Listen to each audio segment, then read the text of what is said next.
Bon les amis, là il y a grosse avarie. Putain, je viens de casser 3 lattes dans un jam intempestif là dans le front. Ah, je suis dégoûté, putain. Putain, fait chier, il y a 50 nœuds qui arrivent là. Ah, faut que je fasse tomber la GV, que je répare ces putains de lattes. 3 là, j'espère que j'ai assez pour réparer. Chier. Voilà, et on a le cœur serré pour lui quand on voit Tanguy, alors qu'il était en tête de bateau à dérive, alors qu'il volait, qu'il était un peu le roi du monde. Il casse, alors qu'est-ce qu'il va se passer? Vous allez voir, tout est bien qui finit bien à la fin de la vidéo, à la fin de ma vidéo image du jour que je donne clairement à Tanguy le Turquet aujourd'hui. Vous verrez que ça finit pas si mal pour lui. Mais avant, je vous mets 2 petits messages, 2 petites vidéos aussi, pendant que lui, il répare sur son bateau. Je vais vous mettre aussi on va rester du côté des bateaux à dérive avec Luidu qui nous raconte un peu comment se passe à bord dans la zone où ils sont, eux, de passage entre les 2 océans, de passage de l'Atlantique dans l'océan Indien, comment se passe à bord des bateaux à dérive dans cette tempête qu'ils ont là. Eh ben, c'est bien le bazar aujourd'hui, là, la mer elle est complètement démontée.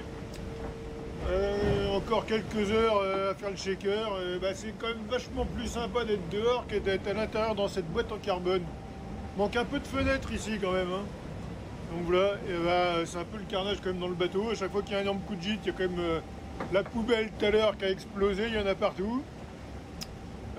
Encore 2-3 heures avant de renvoyer un peu de grand voile, ça va être bien le bazar entre renvoyer le 3e riz au portant avec les bas-stacks, les baobans, tout le gréement et tout le bordel. Je crois que je vais bien m'amuser. Bon voilà, il y aura du boulot tout à l'heure. Et sinon, il y a un paquet d'albatros qui suivent le bateau. Et puis il y a des belles couleurs quand même, hein.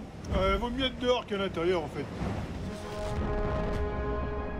Et puis après, on ira voir le concurrent chinois qui nous a fait une petite vidéo. C'est lui qui met la musique, c'est lui qui fait le montage. Mais ça montre un peu, je trouvais, moi, j'ai hésité en plus. Au début, j'avais envie de donner l'image du jour au concurrent chinois. Parce que si on regarde sa vidéo, on suit la progression de la préparation, de l'angoisse aussi, qui monte avant la tempête. On est là, on est au calme, on a la tempête qui va venir de l'autre côté. Lui, il est en train de naviguer vers la tempête. Et on sent avec lui qu'est-ce que ça fait d'aller tout droit vers une tempête.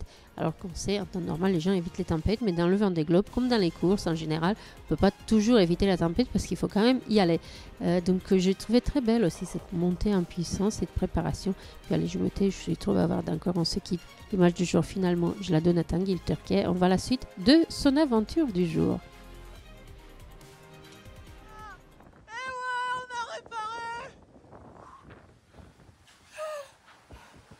J'ai tout donné là. Putain. Je crois que le Vendée Globe a commencé. Et j'ai mon premier albatros qui est venu au moment où j'étais en PLS, en train d'enlever les lattes. Putain, c'est bon ça. Ah, hier je faisais le fanfaron. À dire que je faisais des belles trajectoires, que j'avais une bonne carbu, que j'étais un champion, tu parles. Même pas capable de faire un jack dans 50 nœuds sans péter 3 lattes, putain, j'en avais jamais pété. Ah, c'est bon ça. Ah, je suis à bout de force là les amis.